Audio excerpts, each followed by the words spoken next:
በቃ ለይኩን ይሄን መጠጥ አልተዋልክ አይደል? ምን አስጨነቀሽ? አንድ ፊቱን ሲገለኝ አቆም የለ። ቆይ ለይኩን በዚህ ሰዓት መጠንከር ሲገባ እኔንም ተስፋ ታስቆርጠኛለህ? ለይኩን እኔ እኮ የምጠነክረው አንተ ስታበረታኝ ነው። ይልቅ እንኳን መጣሽ። የሆነ ነገር ላናግርሽ ፈልጌ ነበር። ምንድነው እሱ? አክሲዮኔን በሙሉ ለናሁም ሰጥቶ አስቤያለሁ። ምን? ይሄ ደግሞ ምን ማለት ነው? ያልኩት ነገር ግልጽ መሰለኝ። ድርጅት ውስጥ ያለኝን አክሲዮን በሙሉ ለናሁም ማዞር ፈልጌያለሁ። ስለዚህ ለዳግም አስበለት የነበረው ድርሻ እስካሁን ድረስ ያቆየው ለናሁም ልትሰጠው ፈልገህ ነው? ያው ታውቂያለሽ፣ መጀመሪያም ለናሁም አክሲዮን ያልሰጠውበት ባህሪው ጥሩ ስላልነበረ ነው። አሁንማ እንዳየሽው ባህሪ ሁሉ ተስተካክሎ ኃላፊነት የሚጣልበት ልጅ ሆኗል። እኔ ግን ለይኩን ሌላ ምክንያት ያለ መስሎኝ ነበር።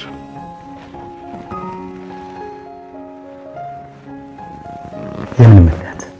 እድሜ ለዛሽ ቀልቃላ ልጅ አሁን ምስጢራችን እንዳለ ጋር ወጥቷል። ናሁም የወለድነው ልጅ እንዳልሆነ ከራሱ ከናሁም ውጪ ሁሉም ሰው አውቋል። ምን?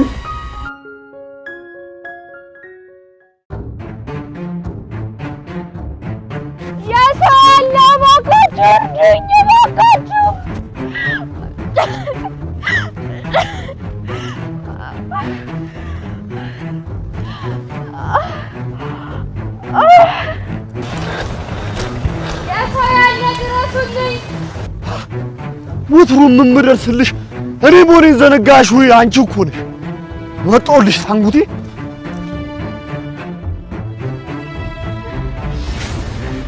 የትኛው የወንድ አጥር እንደሆነ አሁን ማን አጥር እንደሆነ ይለያል።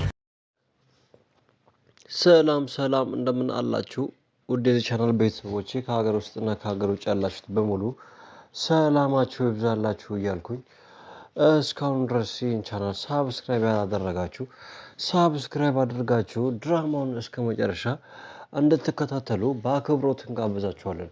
እንግዲህ ዛሬ በስተመጨረሻ እጅግ በጣም አስደንጋጭ ነገር በእነ አቶ ለይኩን ቤተሰብ እንደተካሄደ ያየንበት ነው ማለት ነው። ውድ ቤተሰቦቼ እንግዲህ አቶ ለይኩን እንዳለ ከሆነ እንለያይ እንፋታ ብሎ ከወይዘሮ ዝናሽ ጋር በጣም በከፍተኛ ሰጣ ገባ ውስጥ እንደገባ ይታወቃል። ውድ ቤተሰቦቼ እንግዲህ ለዚህ ሁሉ ምክንያት የምትሆነው ወይዘሮ ዝናሽ እንደሆነች ግልጽ ነው ማለት ነው። ውድ ቤተሰቦቼ እንግዲህ ወይዘሮ ዝናሽ እሷ የምታደርገው ከቀን ወደ ቀን ከፍተኛ ሴራ ያለበት ስራ ስለሆነ ከዛ ሴራ ነፃ ለመሆን ብሎ ራሱን እጁን ለመንግስት ለመስጠት ፈቃደኛ መሆኑ ግልጽ ነው ማለት ነው። ውድ ቤተሰቦች እንግዲህ እሱ እጄን ሰጥቼ ለመንግስት እጄን ሰጥቼ እታሰራለሁ ሲል እሷስ ምንድነው የሚወጣት ብላችሁ ታስባላችሁ? ውድ ቤተሰቦች እስቲ ሀሳብ አስተያየታችሁን ኮመንት ሴክሽን ላይ አስቀምጡልኝ። ውድ ቤተሰቦች እንግዲህ እኔ በበኩሌ ከሆነ የአቶ ለይኩን ሀሳብ በጣም እስማማበታለሁ። ምክንያቱም ከጸጸት ነፃ ይሆናል ማለት ነው።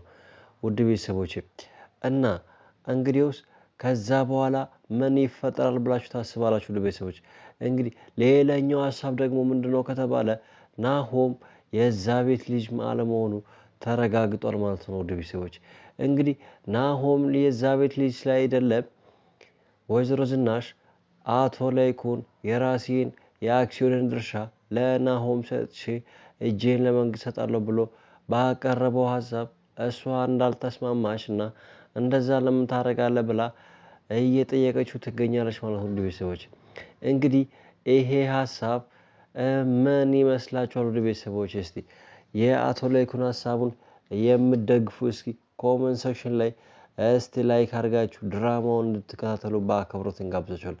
ውድ ቤተሰቦቼ አኳንቴ ገና ስላላደገ እስቲ ሳብስክራይብ አድርጋችሁ ውድ ኢትዮጵያውያን ከሀገር ውጭ ያላችሁት እስቲ አበረታቱኝ።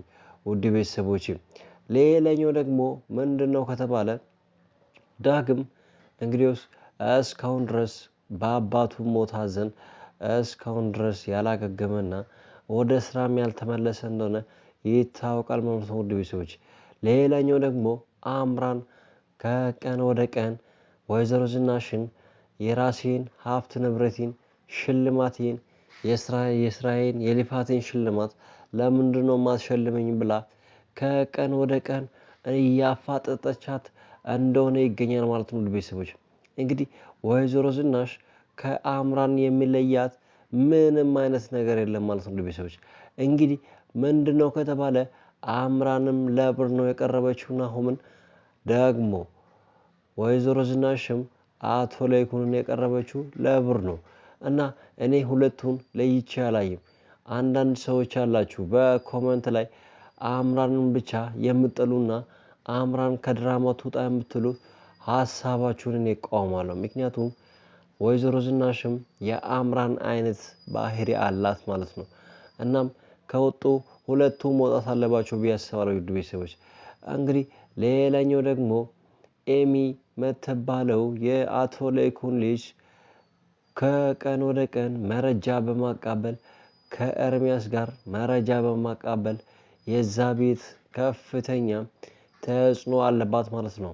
ውድ ቤተሰቦች እንግዲህ ያ ቤት እንዲበታተን የኤሚም እጅ አለባት ማለት ነው። ውድ ቤተሰቦች እንግዲህ ሌላኛውና ከባዱ ነገር ምንድነው ከተባለ ገጠር በሄዱበት ናሆምና ኑሃሚን ከፍተኛ የሆነ ችግር እየደረሰባቸው ይገኛል ማለት ነው። ውድ ቤተሰቦች እንግዲህ ችግሩ ከፍተኛ ቢሆንም ግን እነሱ ያን ችግር ወርቆ ከመቅረት ይልቅ ወርቆ መነሳትን በጣም ባህሪ እያደረጉ ነው ማለት ነው። ውድ ቤተሰቦች እንግዲህ እንደምናውቀው ከሆነም ናሆም እግሩ ተሰብሮበታል።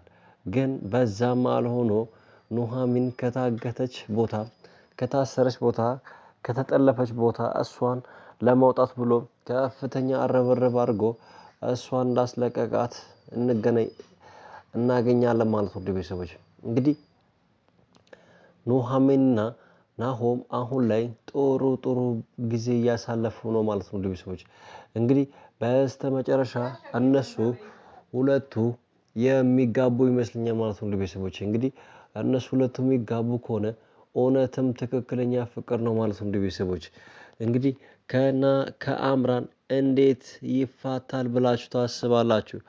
እስቲ ሀሳብ አስተያየታችሁን ኮሜንት ሴክሽን ላይ አስቀምጡልኝ። አምራን ደግሞ በዚህ ሁኔታ ሀብት ታገኛለች ብላችሁ ታስባላችሁ?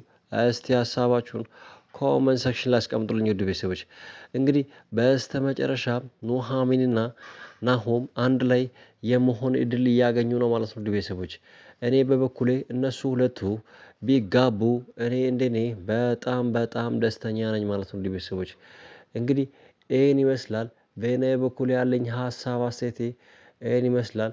እስቲ ሀሳብ አስተያየታችሁን ኮሜንት ሴክሽን ላይ አስቀምጡልኝ። በሚቀጥለው ክፍል ድራማው ምን ይዞ ይምጣ ብላችሁ አስተያየት ትሰጣላችሁ? እስቲ ኮሜንት ሴክሽን ላይ ሀሳብ አስተያየታችሁን ስጡልኝ። ውድ ቤተሰቦቼ ከሀገር ውስጥም ሆነ ከሀገር ውጭም ያላችሁት ይህን ቻናል ሳብስክራይብ በማድረግ እንድታበረታቱኝ በአክብሮት እንጋብዛችኋለን። በዚህ ቻናል እንግዲህ አዝናኝና እንዲህ አጓጊ ድራማዎችን በየሳምንቱ ወደ እናንተ ይዘንላችሁ ምንቀርብ ስለሆነ ቻናሉን ሳብስክራይብ በማድረግ እንዲሁም ለብዙ ሰው እንዲዳረስ የደወል ምልክቷን በመጫን ሼር በማድረግ ላይክ በማድረግ ኮሜንት በማድረግ እንድትተባበሩ በአክብሮት እንጋብዛችኋለን። ውድ ቤተሰቦቼ በያላችሁ በሰላማችሁ ይብዛላችሁ። ባይ